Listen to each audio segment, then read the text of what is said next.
नमस्कार। Real estate of real estate में आपका स्वागत है। हाल ही में हमने देखा फेड ने इंटरेस्ट में 50 बेसिस पॉइंट की कटौती की। उसी दो तर्ज पे हम देख रहे हैं, अब आशा इतनी बढ़ गई है कि क्या भारत में आरबीआई भी रेट कट करेंगे। उसी पे हम आगे चर्चा करते हैं। आज हमारे साथ जुड़ रहे हैं मनी मंत्रा के फाउंडर विरल भट्ट। विरल, स्वागत है आपका।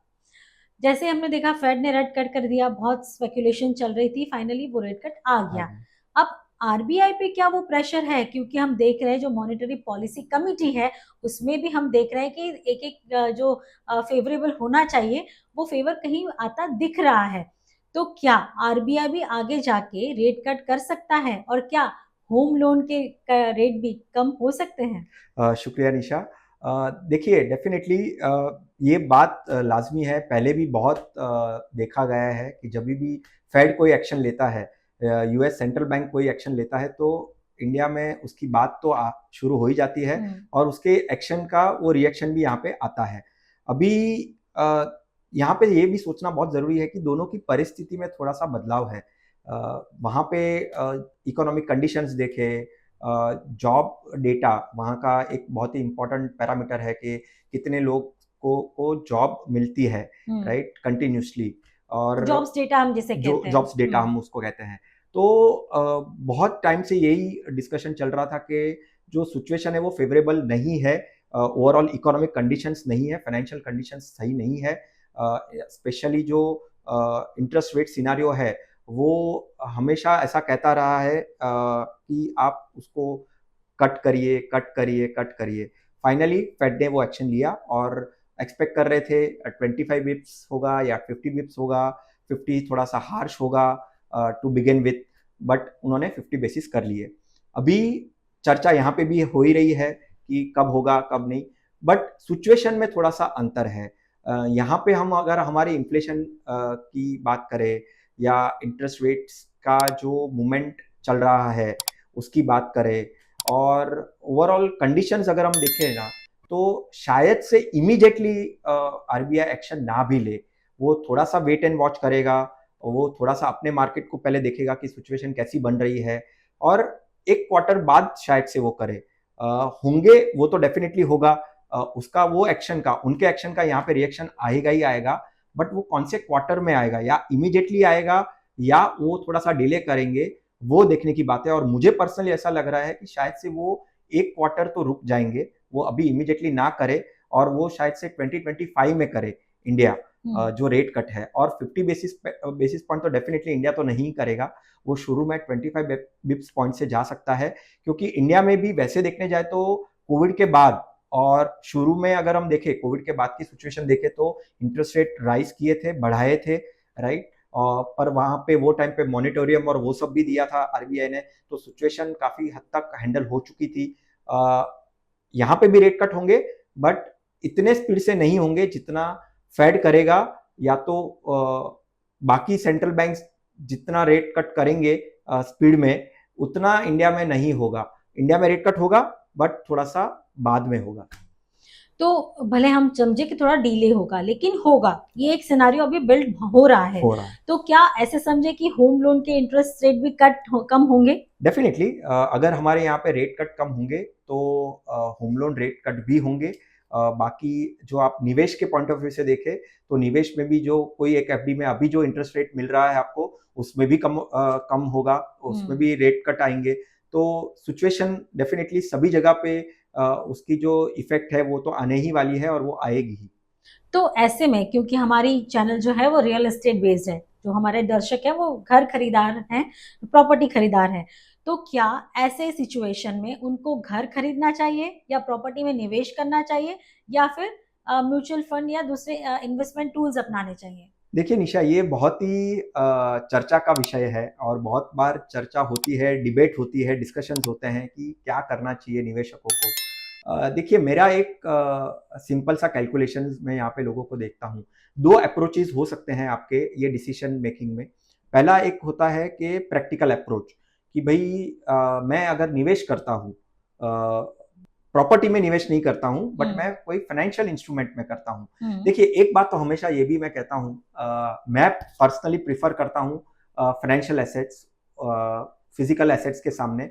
देखा है बहुत लोगों को फिजिकल एसेट्स में निवेश करते हुए, बट अगर हम सारी चीज़ों को कंसीडर करें, उसमें लगते खर्चे के पॉइंट ऑफ व्यू से, लोन लेते हैं, लोन करके अगर वो प्रॉपर्टी में निवेश करते हैं, और उसके सामने कोई फाइनेंशियल एसेट्स में निवेश करते हैं, कोई स्टॉक मार्केट में कोई स्टॉक का पोर्टफोलियो बना लिया या कोई म्यूचुअल फंड ले लिया और लगातार हम अगर उसमें निवेश करते हैं, तो बेनिफिशियल हमेशा फाइनेंशियल एसेट्स रहे हैं compare to real estate, right. Definitely real estate में ये भी बहुत बार ऐसा देखा गया है कि कौन सी जगह पे आप निवेश कर रहे हो, लैंड में कर रहे हो या कोई प्रॉपर्टी में कर रहे हो, कोई टायर 3 सिटीज में कर रहे हो जहाँ पे मुनाफा जल्दी आने की उम्मीद होती है।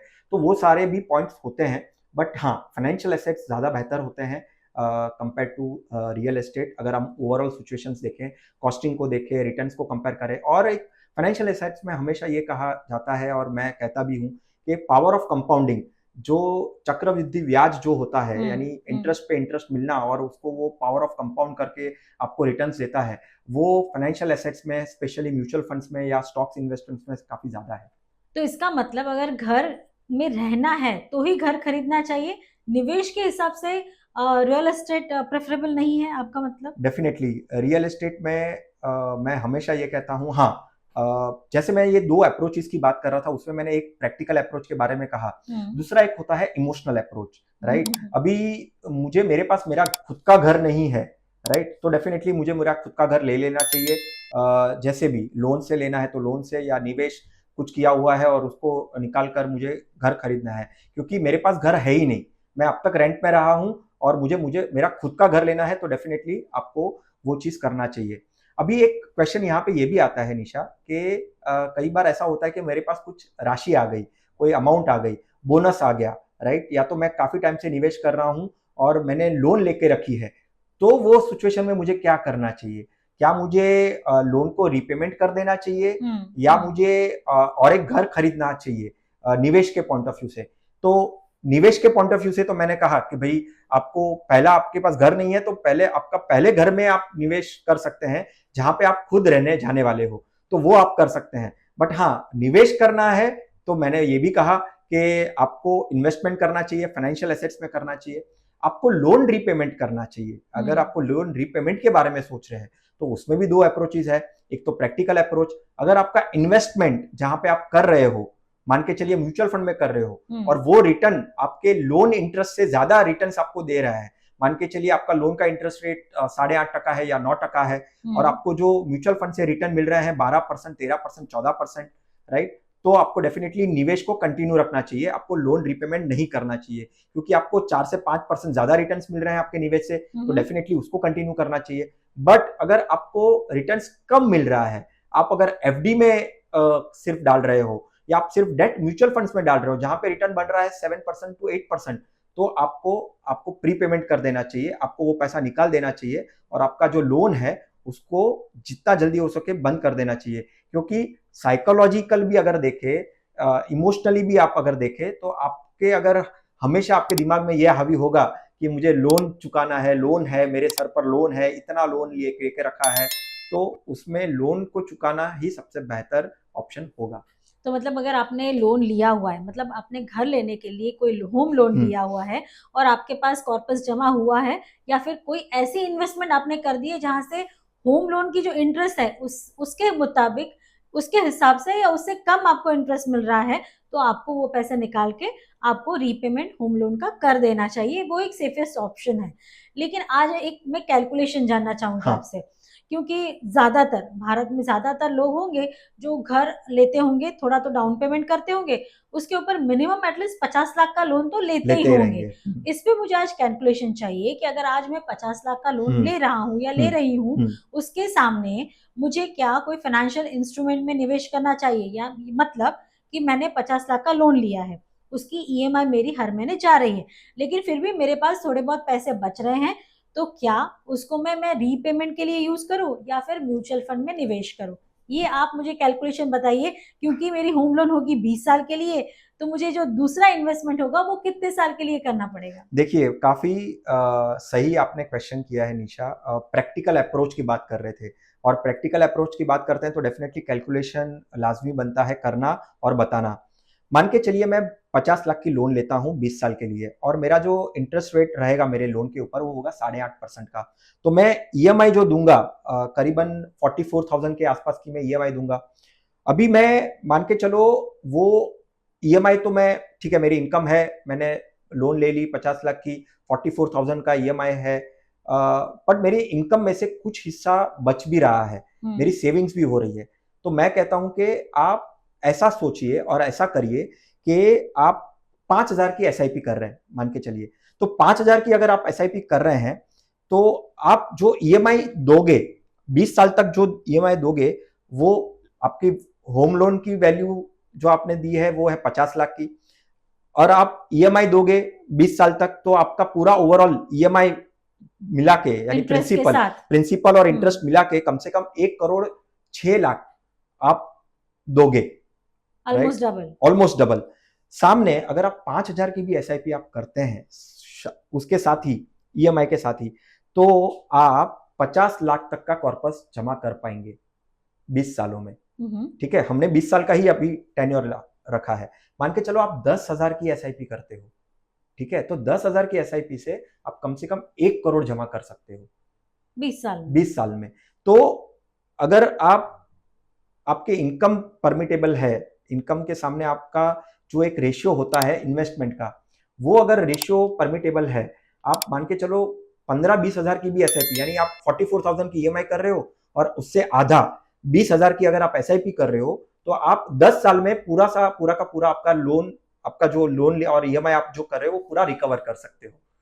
यानी आधी अमाउंट आपके ईएमआई की अगर आप एसआईपी में कन्वर्ट करते हो, 44,000 की ईएमआई है और 20,000 की एसआईपी है, तो 10 साल में आप पूरा का पूरा लोन चुका सकते हो और पूरा का पूरा आपका घर जो आपने जो ईएमआई लिया है पूरा वो माफ हो जाएगा। वैसे अगर कैलकुलेशन बेस अगर देखे तो क्या ऐसा भी हो सकता है कि 5,000 या 10,000 की एसआईपी करके थोड़े बहुत 5 साल 10 साल के अंदर में वो कॉर्पस जो मेरा इकट्ठा हो जाए वो मैं सीधा ट्रांसफर करके रीपेमेंट कर दूं? डेफिनेटली जितना हो सके, क्योंकि क्या हो गया उससे आपका लोन की लायबिलिटी है वो भी कम हो जाएगी। इनिशियल डेज में हम देखते हैं इंटरेस्ट रेट ज्यादा होता है, जो उसका कंपोनेंट होता है, हाँ, उसमें आपका इंटरेस्ट का कंपोनेंट ज्यादा होता है, प्रिंसिपल का कम होता है, और जैसे जैसे साल बीतते जाते हैं तो उसमें फिर वो लोग चेंजेस कर देते हैं। बट ये स्ट्रेटेजी काफी अच्छी होगी। इससे क्या होगा निशा, कि आपका एक एसेट बिल्टअप होगा। अभी आप लोन लिया है, डेफिनेटली वो भी एक एसेट है, आप उसके अंदर अगर रह रहे हो तो वो आपका ओन हो गया, ठीक है, आपका सेपरेट कोई नहीं बन रहा है एसेट।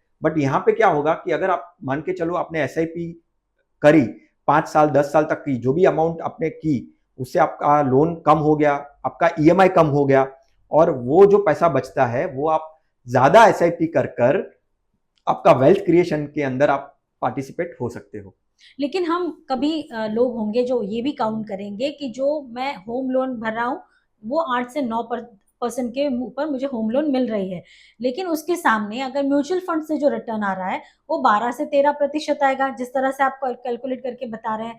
तो क्या 20 साल का होम लोन या फिर 20 साल का म्यूचुअल फंड, क्या जो मुझे इंटरेस्ट मिलेगा वो क्या ब्याज का जो होगा वो चुकते करने में इनफ होगा, या वो उससे मुझे बेनिफिट होगा उससे कोई भी? देखो सीधा सा कैलकुलेशन है, आपको जब आप म्यूचुअल फंड में निवेश करते हो तो उसका जो इंटरेस्ट मिलता है, जो रिटर्न मिलता है, वो पावर ऑफ कंपाउंडिंग वाला होता है, राइट। रिटर्न इंटरेस्ट के ऊपर इंटरेस्ट जमा होते होते होते होते आपका ये जो मैं 12% जो बोल रहा हूँ और ये जो कॉर्पस की अमाउंट मैंने जो बोली ना, वो पावर ऑफ कंपाउंडिंग की वजह से बहुत बड़ी हो जाती है।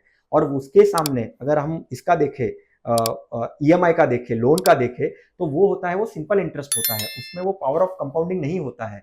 तो रिटर्न्स के मामले में जब आप निवेश करते हो तो डेफिनेटली आपका जो कॉर्पस है वो बहुत ही बड़ा बन सकता है, अच्छा बन सकता है, जो ये सब चीज को कंप्लीट करने में आपको हेल्प आउट कर सकता है। तो मतलब अगर आपको घर लेना है तो हाल फिलहाल अच्छा समय है, क्योंकि आगे जाके शायद होम लोन इंटरेस्ट रेट कम होने की संभावना यहाँ दिख रही है। तो एक तो पहले खुद के रहने के लिए घर ले सकते हैं, सही बात है, निवेश के लिए नहीं। दूसरा, अगर आपका कॉर्पस जमा हो रहा है तो वो म्यूचुअल फंड में निवेश होना चाहिए, ना कि आप दूसरे कोई कम इंटरेस्ट मिलने वाले इंस्ट्रूमेंट में ना करें। अगर उसका हो चुका है, आपके पास ऑलरेडी कम इंटरेस्ट वाले इन्वेस्टमेंट है, तो उसको तोड़ के आपको रीपेमेंट कर देना है। और अगर आपको निवेश करना है तो घर में ना करके आप फाइनेंशियल इंस्ट्रूमेंट में निवेश कर सकते हैं, जहां से आपको अच्छे खासे रिटर्न मिलते हैं। रियल एस्टेट में एक टर्म आया है रीट्स, ये भी एक इन्वेस्टमेंट टूल है, जो ना कि हम रियल एस्टेट में इन्वेस्ट करके रीट्स में इन्वेस्ट करते हैं, जो कि एक फाइनेंशियल इंस्ट्रूमेंट बन गया है। क्या वो सही इन्वेस्टमेंट टूल है? देखिए, वहाँ पे भी आप स्टॉक मार्केट में कुछ कंपनीज हैं जो उसके स्टॉक्स में आप निवेश कर सकते हैं। वो आपको पीरियोडिकली डिविडेंड्स डिक्लेयर करते हैं। मतलब वो आप कह रहे हो कि रियल एस्टेट में ना करके रियल एस्टेट कंपनीज के कंपनीज के स्टॉक हम स्टॉक्स खरीद में, सकते हैं? हाँ, हम खरीद सकते हैं, ओके। जहाँ पे आपको रिटर्न्स, अगर हम last specifically last 1 year 2 years की बात करें तो रियल एस्टेट स्टॉक्स ने काफी अच्छा जंप लिया है। ऑलमोस्ट मैं देख रहा था लास्ट 1 साल में 300%, ऑलमोस्ट 300% रियल एस्टेट के कुछ कंपनीज के स्टॉक्स काफी अच्छे रिटर्न्स दिए हैं। तो रीट्स के कंपेयर में, क्योंकि देखो रीट्स में अगर हम जाएंगे तो हमको एक फिक्स रिटर्न्स डेफिनेटली मिलेंगे, एक पर्टिकुलर एश्योर्ड रिटर्न्स, वो कहते हैं कि भाई आपको इतना परसेंटेज रिटर्न्स आ सकता है। बट मैं ऐसा कहता हूं कि उसके सामने अगर आप रियल एस्टेट के स्टॉक्स में निवेश कर दिया तो उसको तो वो आउट परफॉर्म डेफिनेटली करने वाले हैं। बट आपकी समय सीमा जो है वो आप तय कर कर अगर करते हैं, थोड़ा सा रिसर्च करते हैं कि कौन सी रियल एस्टेट कंपनी अच्छी है, कितने कितने कंपनीज ने जो प्रोजेक्ट्स उनके हैं वो अच्छी तरीके से टाइमली डिलीवर किए हैं, उस कितने डेट में है वो रियल एस्टेट कंपनीज, तो ऐसा कुछ एनालिसिस कर कर अगर आप वो रियल एस्टेट स्टॉक्स का पोर्टफोलियो बनाते हैं तो वो भी बुरा नहीं होगा कंपेयर टू रिट्स। मतलब कि जो रियल एस्टेट डेवलपर्स हैं, जो लिस्टेड हैं, उन कंपनीज में आप निवेश कर सकते हैं, लेकिन उसमें भी रिसर्च बहुत जरूरी रहेगा। बिना रिसर्च के निवेश नहीं हो सकता, खासकर जब आप स्टॉक को पसंद करते हैं। आपको रिसर्च करके ही रियल एस्टेट कंपनीज, जो लिस्टेड कंपनीज है, उसमें आप निवेश कर सकते हैं। जैसे विरल ने कहा कि ऑलरेडी उन्होंने बहुत सारा रिटर्न दिया हुआ है, लेकिन आगे भी मिल सकता है, लेकिन रिसर्च करके उसमें आप निवेश कर सकते हैं। तो मैं जानती हूँ कि आप पर्सनल फाइनेंस एडवाइजर हैं, तो आप ज्यादातर जो फाइनेंशियल इंस्ट्रूमेंट है उसको प्रेफर करते हैं, क्योंकि हम रिप्रेजेंट करते हैं रियल एस्टेट इंडस्ट्री को और हम कंज्यूमर की बातें आपके सामने रखना चाहते हैं। तो रियल एस्टेट या फाइनेंशियल इंस्ट्रूमेंट? देखिए, अगर पहला घर है, पहला घर खरीदना चाहते हैं, ठीक है, इमोशनली ऐसा लगता है कि नहीं मेरा एक घर होना चाहिए, तो definitely real estate is the definitely good option, right. उसमें फिर ज्यादा डिबेट और ज्यादा सोचने की बात नहीं है। बट हाँ, मैं घर में निवेश करूं, घर ज्यादा रिटर्न्स देता है, मुझे लगता है हमेशा प्रैक्टिकली एक कैलकुलेशन करना चाहिए एक्सेल शीट के ऊपर बैठकर कि भाई कितना मुझे रियल में रिटर्न्स मिल सकता है रियल एस्टेट से, और उसके सामने फाइनेंशियल एसेट्स के भी मेरे पास परफॉर्मेंस रहेंगे। डेफिनेटली वो past not guaranteed in future, ये हमेशा हम कहते हैं, बट एक बेसिक का कैलकुलेशन भी अगर हम रखकर देखें एक्सेल शीट पे कि क्या ज्यादा बेहतर होगा सारे चीजों को, सारे पैरामीटर्स को ध्यान में रखते हुए, तो मुझे लगता है कि financial assets are better than the real estate. तो ये डिबेट तो हमेशा रहेगी, लेकिन घर लेना है तो पहले रहने के लिए लीजिए, निवेश के लिए बहुत सारे ऑप्शन आपको मिल जाएंगे। विरल, बहुत बहुत शुक्रिया समय निकाल के हमारे साथ इस चर्चा में जुड़े। शुक्रिया। Thank you so much.